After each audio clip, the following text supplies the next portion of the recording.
bisa banyak membantu dari sisi yang kembali lagi itu indikasi tujuannya itu. Hipnoterapi bisa dijelaskan sebenarnya manfaat dari hipnoterapi itu sendiri apa sih? Harus ini ya, kembali merujuk ke definisi dulu ya. Hipnoterapi itu kan sekarang kan masih agak banyak masyarakat yang masih apa istilahnya masih belum ngerti lah kalau mengenai hipnoterapi kan. Bisa dikaitkan biasanya kan dengan yang negatif. Nah, jadi kalau dari definisi dulu, kayak hipnoterapi itu kan suatu metode terapi. Dia menggunakan hipnosis, di mana membuat seseorang itu menjadi lebih keadaannya lebih relaksasi lebih dalam, terus fokusnya lebih tinggi. Jadi sehingga kita lebih mudah mengakses pikiran bawah sadarnya, sehingga bisa lebih gampang mengubah pola kebiasaannya, pola emosinya pada klien tertentu. Nah, biasanya keluhannya itu apa sih yang hipnoterapi itu apa? Kalau misal kebiasaan ada nggak sih hubungannya sama masalah psikis seperti itu?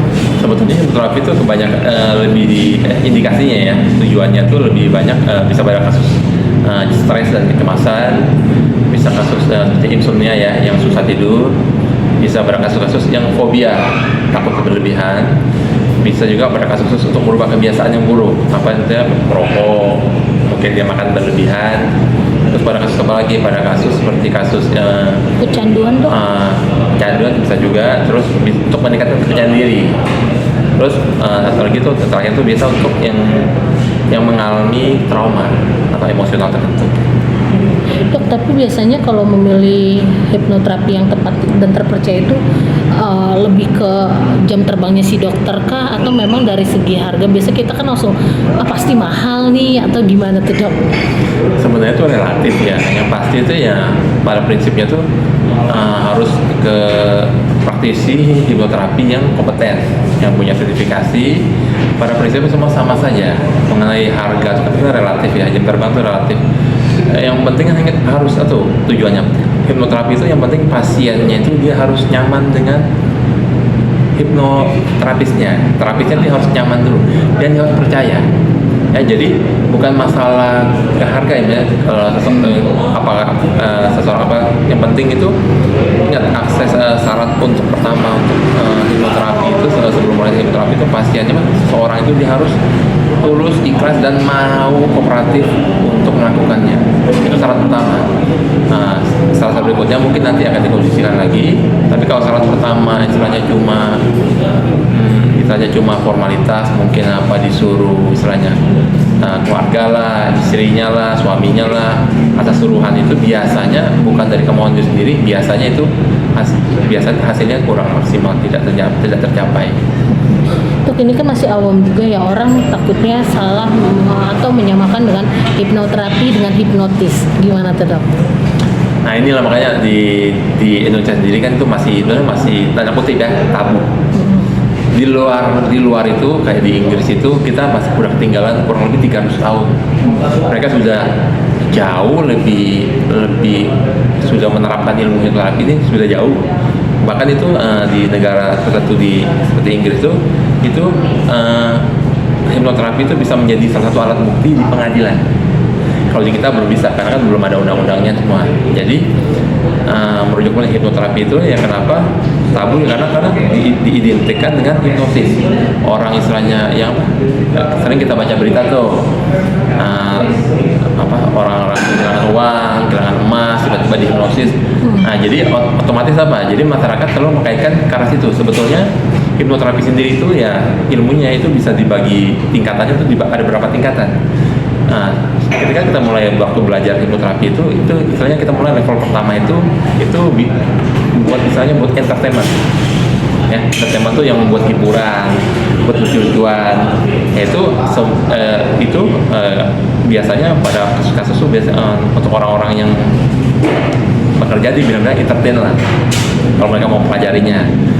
Untuk level berikutnya itu biasanya tuh lebih ke arah penyembuhan pasien-pasien yang klien-klien yang ada keluhannya dari sisi emosionalnya itu level berikutnya. Jadi ya hipnosis itu sebenarnya sih positif sebenarnya, cuma itu loh jangan dikaitkan dengan yang orang yang menipu uang lah, menipu emas lah, tidak seperti itu kaitannya gitu loh. Itu yang mungkin hoax oknum-oknum tertentu yang belajar yang mungkin yang disalahgunakan kompeten dengan sertifikasinya itu ilmu itu bisa banyak membantu dari sisi yang kembali lagi itu indikasi tujuannya itu. Dok, tapi kalau untuk sistem kerjanya hipnoterapi sendiri gimana sih dok? Dan biasa maksimalnya berapa jam gitu untuk pengerjaan ketika dokter menangani pasien? Itu ya, ini kembali itu indikasi tujuan untuk berapa kalinya itu relatif ya, tergantung kasusnya ya, kan itu indikasi banyak ya.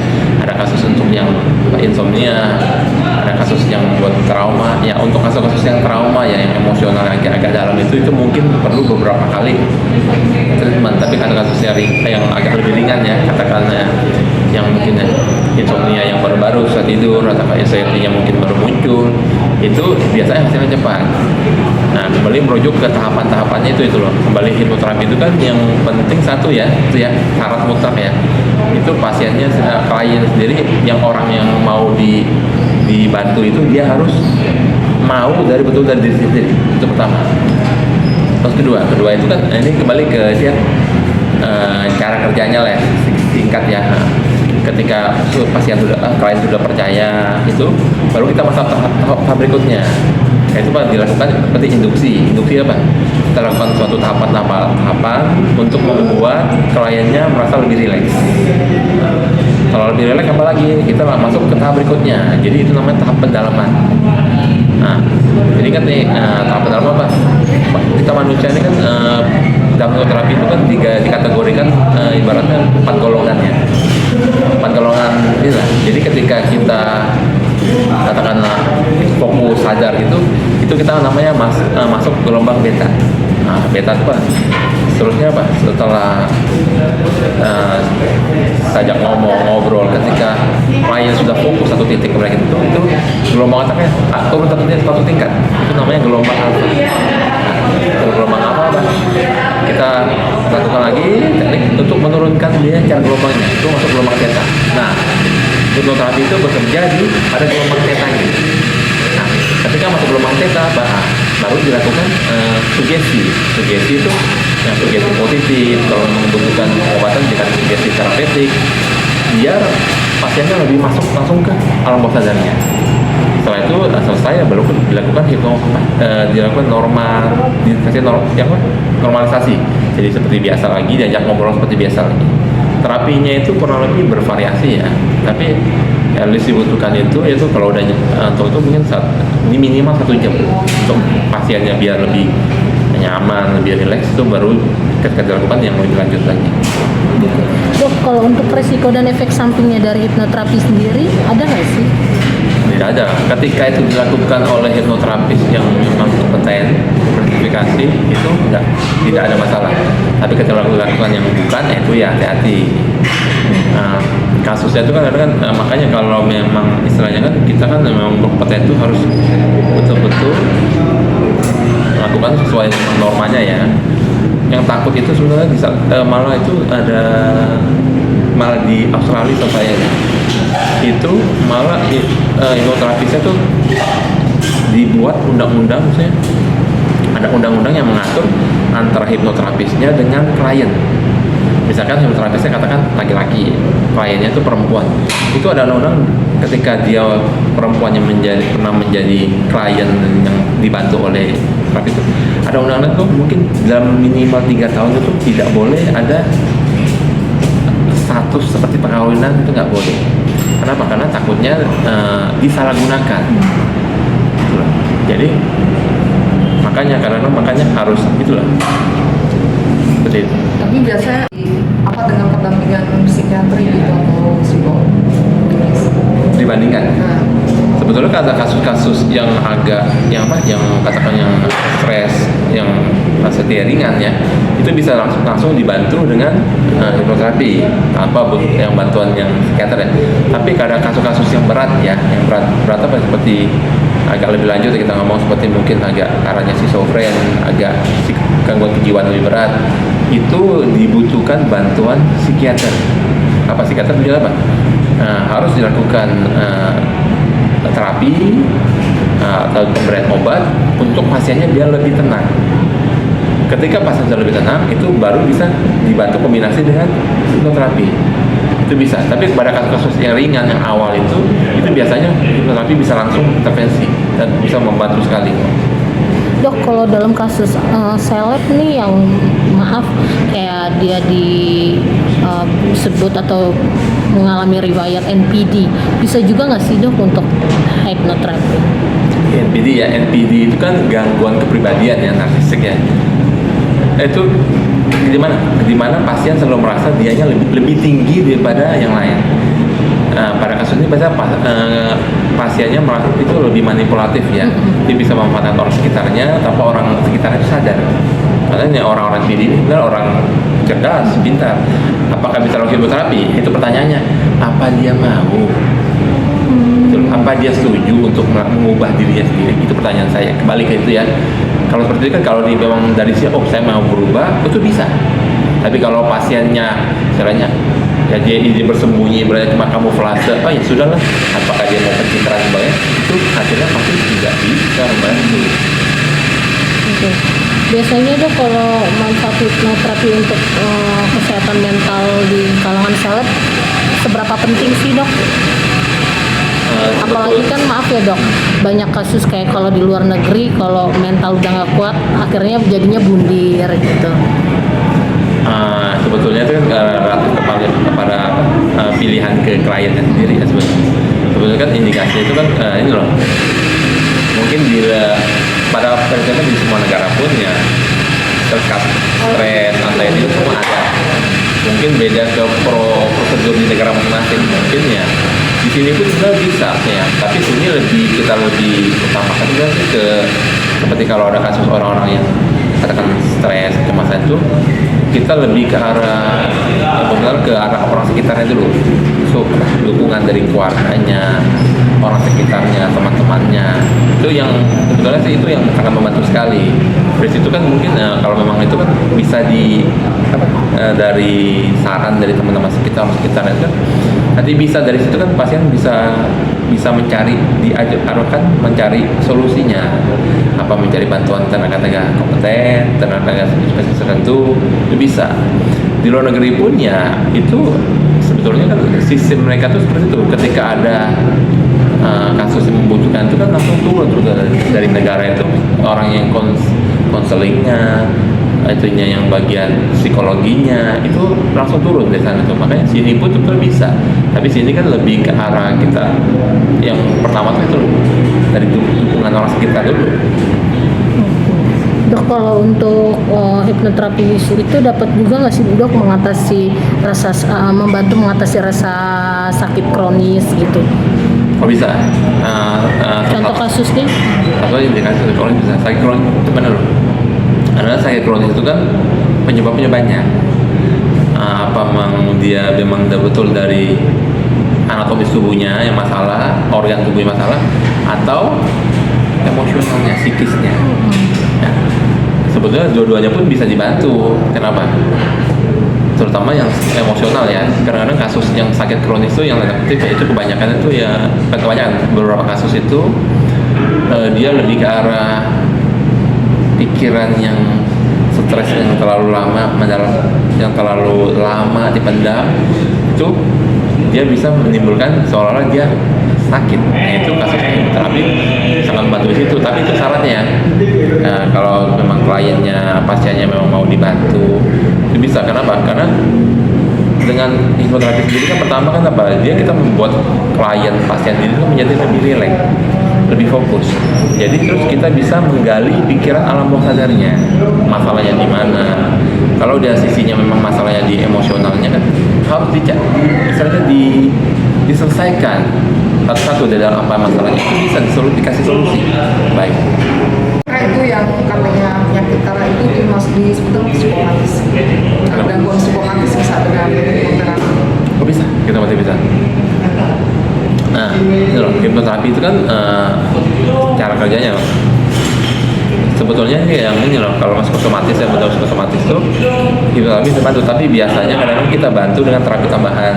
Dengan apa? Dengan akupuntur. Nah, tapi akupuntur itu sendiri kan itu terapi penunjang ya. Pertama sendiri tetap ke arah ke hipnoterapinya, dimana ya kita membuat pasiennya tuh ya dalam itu loh, ingat ya, dalam kadang ada dilakukan satu tes ya dalam hipnoterapi itu yang namanya tuh tes bandul ya. Jadi kita menggunakan apa aja bisa kok, teh yang ada yang gantungannya, kalau kita teh kalung ada rantainya itu kita bisa melakukan tes awal ya, yang untuk melihat cara kerja otak kita.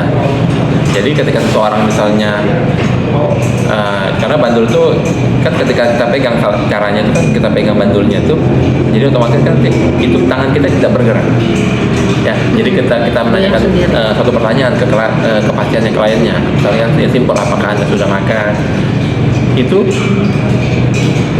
nanti otomatis jandulnya bisa bergerak sendiri, tapi bukan digerakkan. Nah, apa yang menggerakkan apa? Nah, itu yang menggerakkan itu saraf parasimpatisnya, itu alam bawah sadarnya. Nah, jadi hipnoterapis itu bekerja seperti itu cara kerjanya. Jadi bekerja di alam bawah sadar, jadi otomatis dia bergerak sendiri. Seperti itu. Dok, kalau tadi dokter sempat bahas tentang akupuntur sendiri biasanya lebih buat pengobatan apa aja sih, Dok? Akupuntur itu luas ya, maksudnya dari penggunaan indikasinya ya. Saya kategorikan secara garis besar aja ya, bisa buat kesehatan, orang-orang yang sehat, bisa buat orang yang sakit. Sakitnya apa banyak? Nah itu loh, kembali ke itu tadi, yang sakitnya secara fisik, secara psikis, emosional. Itu seperti apa? Emosional seperti insomnia, susah tidur. Kalau sakit yang apa? Secara fisik apa? Itu apa? Nyeri sendi, nyeri sakit kepala, sakit pinggang, itu bisa bantu sekali. Makanya kan kadang-kadang penggunaan akupuntur ini pada seseorang yang sakit secara katakanlah yang emosional, yang psikosomatis, itu kita bisa membantu kombinasi dengan akupuntur. Kenapa? Untuk membuat pasiennya lebih rileks dulu terlebih dahulu, baru dilakukan secara sugesti hipnoterapinya. Berarti titiknya macam-macam juga ya, Dok, kalau tergantung keluhan sakit yang pasien keluhkan ke dokter. Misalnya untuk akupuntur apa itu memang hampir sama semua asal tutup?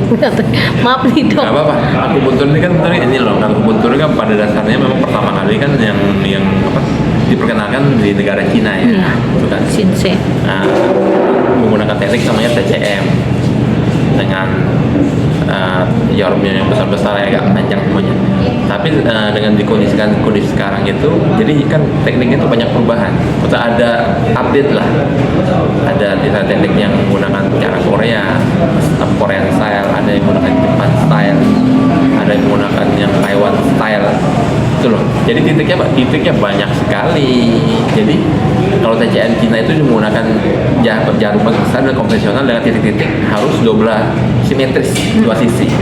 Tapi teknik yang Taiwan itu yang agak terbaru ya. Jadi masing-masing punya kelebihan ya. Yang terbaru ini dia lebih banyak penggunaannya itu untuk pain management. Jadi yang ada nyeri, jadi hasilnya tuh begitu ditusukkan cuma salah satu sisi tubuh saja, dan jarumnya pun nggak banyak kok, nggak lebih dari 5. Dan hasilnya tuh biasanya nggak nyampe 1 menit tuh. Misalkan katakanlah pasien datang dengan sakit kepala, nyeri kepala hebat, itu kalau titiknya pas dengan 1 jarum aja, 1 titik aja, itu minimal kurang 50%. Dengan hitungan 4 kali tarik nafas, buang nafas. Jadi ya ibaratnya ya seperti bohongan. Terus sekarang lagi ada teknik lagi namanya yang Jepang punya, Jepang style punya, itu jarumnya kecil. Ya, kenapa? Karena kalau orang-orang ekspat kayak Jepang itu kan prinsipnya kan mereka prinsip begini. Nah, saya datang ke kamu, saya sudah bayar kamu jangan bikin saya sakit. Kita sedang tahu kan akupuntur, jadi kan begitu jarum ditusukkan minimal ada rasanya. Kalau yang orang yang Jepang ini dia tidak boleh ada rasa sama sekali. Makanya digunakan jarum yang microneedle namanya, minim sekali, untuk mengambil efek di bawah kulitnya. Jadi titiknya banyak ya, dari ujung kepala sampai ujung kaki, itu banyak. Kalau dihitung tuh ada ratusan titik. Jadi ya penggunaannya tergantung kita praktisi akupuntur lebih dalam tekniknya mana dan penggunaannya mau seperti apa, itu semua diperbolehkan asalkan memang dipertanggungjawabkan secara keilmuannya, sainsnya ada, ya sudah silakan.